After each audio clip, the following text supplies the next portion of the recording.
अभी हम लोग बात करेंगे शेत के बारे में। अब शेत है क्या? हर कोई बोलता है सॉइल सॉइल सॉइल।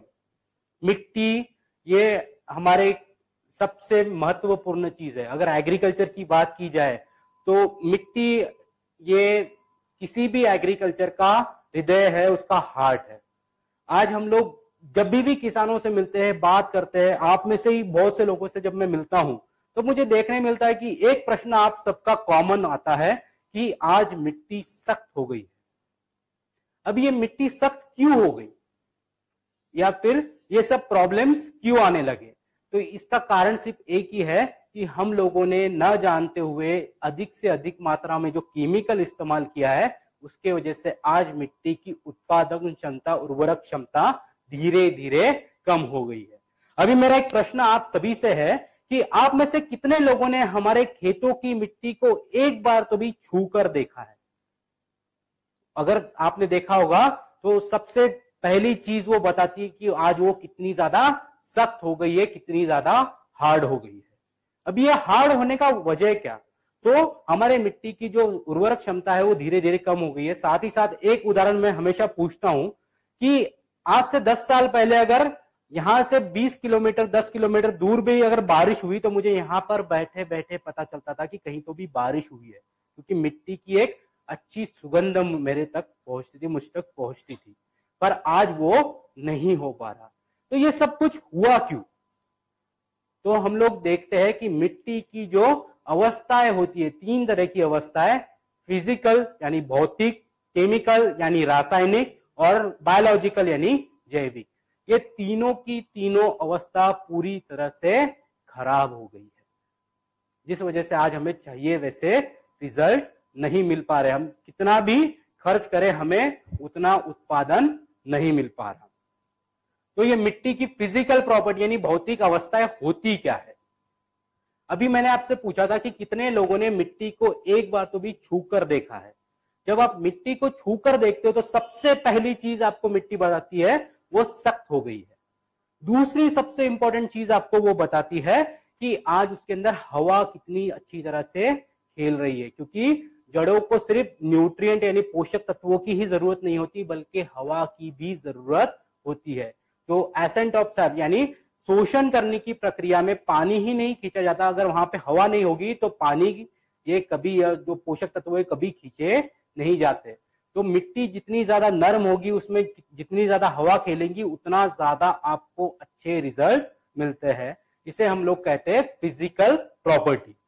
दूसरी अवस्था होती है केमिकल प्रॉपर्टी। अभी इसके बारे में मैं एक छोटा सा उदाहरण बोलता हूं कि हम लोग मूवीज देखते हैं, पिक्चर देखते हैं, हमेशा स्टोरी क्या होती है? एक हीरो होता है, एक हीरोइन होती है, एक विलन होता है, और हमेशा विलन ये हीरोइन को किडनैप कर लेता है और वहां पे प्रॉब्लम होती है। बराबर हीरो आता है, फाइटिंग करता है, उसको बचाता है। हमारे मिट्टी में जो हमारे सबसे अच्छे मित्र थे उसे हम लोग कहते हैं क्या? जो केचुए। वो क्या करते थे कि हमारी मिट्टी की केमिकल अवस्था को सुधारते थे, उसके अंदर ऑर्गेनिक कार्बन की कंटेंट बढ़ाने का काम करते थे।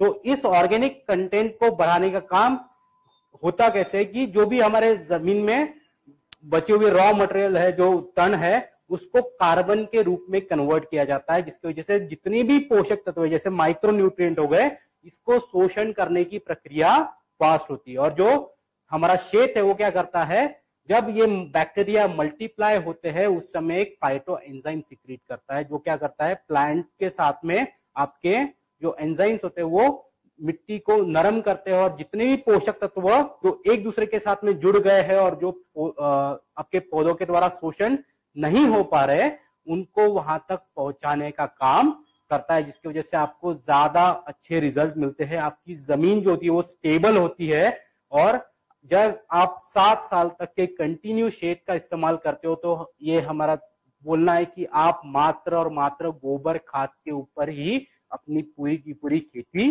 कर सकते हो। अभी जो आखिरी चीज है वो है बायोलॉजिकल प्रॉपर्टी।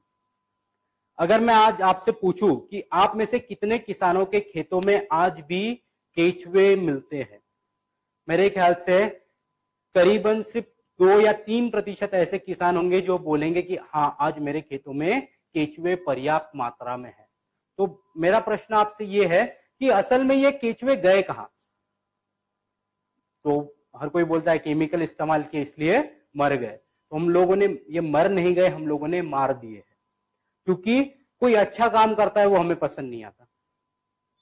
तो इस वजह से जो शेत है वो क्या करता है, सबसे पहले तो आपके मित्र जीवात जितनी भी खेतों में उपलब्ध है उसको संरक्षण प्रदान करता है, जिसे हम लोग बायो प्रोटेक्टेंट कहते हैं। ये क्या करता है, जब भी आप आपके खेतों में इसे देते हो उस समय जितनी भी मित्र जीवात होती है, फिर एजोटोबैक्टर है, पीएसबी है, केएसएम है, केचुए है, इनके इर्द गिर्द अपना एक सुरक्षात्मक कवच तैयार करता है, जिसकी वजह से कोई भी केमिकल वहां पे अगर डाला जाए तो उसका कोई बुरा परिणाम नहीं होता। और आपके खेतों में जो भी बायोलॉजिकल माइक्रोफ्लोरा है, जो भी हमारे मित्र जीवात है, वो अच्छी तरह से बढ़ सकते हैं, फल फूल सकते हैं और आपको अच्छे रिजल्ट दे सकते हैं। अभी शेत को इस्तेमाल कैसे करना है, तो अगर आप फोलियर जब एप्लीकेशन करते हो तो इसके फायदे क्या? बहुत बार बोला जाता है कि शेत को स्प्रे भी करना है। तो जब हम लोग शेत को स्प्रे करते हैं तो सबसे पहली चीज ये क्या करता है, पत्तों का जो विकास होता है, जो पत्तों की पूरी घेराव होता है उसको बढ़ाता है, जिसकी वजह से फोटोसिंथेसिस की यानी प्रकाश संश्लेषण की क्रिया फास्ट हो जाती है। और सीधा सा सिद्धांत है, जितना ज्यादा फोटोसिंथेसिस होगा, जितना ज्यादा अन्न तैयार होगा, उतनी ज्यादा आपकी टहनियां मजबूत होगी, उसमें कार्बोहाइड्रेट जमा होगा, और जब फल धारणा होगी, अनाज भरेगा, तो ये सारा का सारा कार्बोहाइड्रेट इस्तेमाल किया जाएगा, जिसके वजह से आपको ज्यादा अच्छी क्वालिटी का अनाज, फल, सब्जियां ये मिलते हैं। तो जब आप स्टीम रिच शेत का इस्तेमाल करते हो तो आपको ज्यादा अच्छे उत्पादन देने के लिए सक्षम करता है। अभी इसका इस्तेमाल करने का डोज क्या, तो अगर आप मिट्टी के माध्यम से दे रहे हो तो आपको 2 ml प्रति लीटर पानी में इसका इस्तेमाल करना है। अगर आप इसको फोलियर एप्लीकेशन यानी छिड़काव के स्प्रे करना है तो हम लोग कहते हैं कि 1 ml प्रति लीटर पानी में इसका इस्तेमाल करना है, ताकि आपको ज्यादा अच्छे रिजल्ट मिले। अभी इसको मिट्टी के माध्यम से देना है तो कौन सी तरीके से दिया जा सकता है, तो जो चीजें हम लोगों ने एनपीके के लिए देखी थी, सेम चीजें हम लोग शेत के लिए भी कहते हैं। एक बार मैं वापस आपके लिए वो रिपीट कर देता हूं। सबसे पहली मेथड जो हमारा गोबर खाद था, जिसके अंदर हम लोग पहले देखा था 40 ml जो यूज कर रहे थे आपका एनपीके, उसके अंदर हमको 50 से 60 ml शेत भी मिक्स कर देना है। और इन दोनों को मिलाकर अगर हम लोग गोबर खाद पे डालेंगे तो गोबर खाद की जो फिजिकल, केमिकल, बायोलॉजिकल प्रॉपर्टीज है वो तो सुधर ही जाएगी, साथ ही साथ जितनी भी मित्र जीवात हम लोगों ने एनपीके के माध्यम से दी है उसको संरक्षण भी मिलेगा। और जब आप ऐसा गोबर खाद इस्तेमाल करोगे तो आपको उससे भी ज्यादा अच्छे रिजल्ट मिलते हैं। मेथड नंबर 2 जो हम लोगों ने देखी थी कि नहरों से जो लोग पानी भर रहे थे, तो अगर नहरों से पानी भर रहे हैं तो हमको क्या करना है कि जो 200 लीटर के ड्रम में हम लोगों ने 200 ml N, 200 ml P, 200 ml के डाला था, उसके अंदर 400 ml शेत भी डालना है। और जब नहरें हम लोग खोलेंगे उसके माध्यम से ये सारी की सारी मित्र जीवात हम लोग आसानी से हमारे खेतों तक पहुंचा सकते हैं। मेथड नंबर 3 कि अगर हमारे पास में ड्रिप इरिगेशन है तो जो 220 लीटर की टाकी थी उसके अंदर हमको 440 ml शेत, 220 ml N, 220 ml P, 220 ml के 220 लीटर पानी के साथ में मिलाकर ड्रिप इरिगेशन के माध्यम से भी हम हमारे खेतों तक ये प्रोडक्ट पहुंचा सकते हैं। उसके बाद में जो पंप के माध्यम से दे रहे थे तो हम लोग क्या बोल रहे थे कि 15 लीटर का पंप है तो उसमें 15 ml N, 15 ml P, 15 ml के और कितना 30 ml शेत मिला देना है और उसे हम लोग दे सकते हैं। और जो आखिरी मेथड है जो हम लोग डायरेक्ट हमारे फलों को दे रहे थे, उसके अंदर अगर 200 लीटर के ड्रम में हम लोगों ने 200 ml N, 200 ml P, 200 ml के लिया है, उसके साथ में 400 ml शेत भी मिला देना है और उसको हम लोग दे सकते हैं, ताकि ये एनपीके और शेत एक साथ में अच्छी तरह से काम कर सके और आपको आने वाले समय में मिट्टी ये सॉफ्ट मिले, अच्छी मिले और आप ज्यादा से ज्यादा उत्पादन उससे ले सके। अभी शेत इस्तेमाल करते समय कौन सी चीजों का ध्यान रखना है? सबसे पहली चीज हमें हमेशा ध्यान रखनी है कि 4 दिन पहले और 4 दिन बाद में किसी भी तरह का कोई भी केमिकल इस्तेमाल नहीं करना है।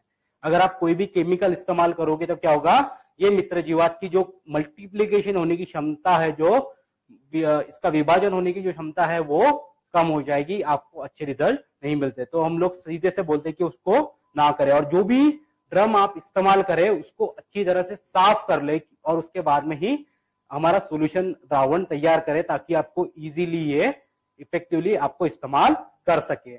इसके साथ में जब आप स्प्रेइंग के लिए इस्तेमाल कर रहे हो तो बायो 95 का अगर आप इस्तेमाल करते हो तो आपको और भी अच्छे रिजल्ट देखने मिलते हैं, क्योंकि ये अच्छी तरह से पत्तों के ऊपर चिपकी रहती है, मल्टीप्लाई अच्छी होती है और प्लांट्स की जो पौधे हैं उसकी कार्य क्षमता भी बढ़ती है।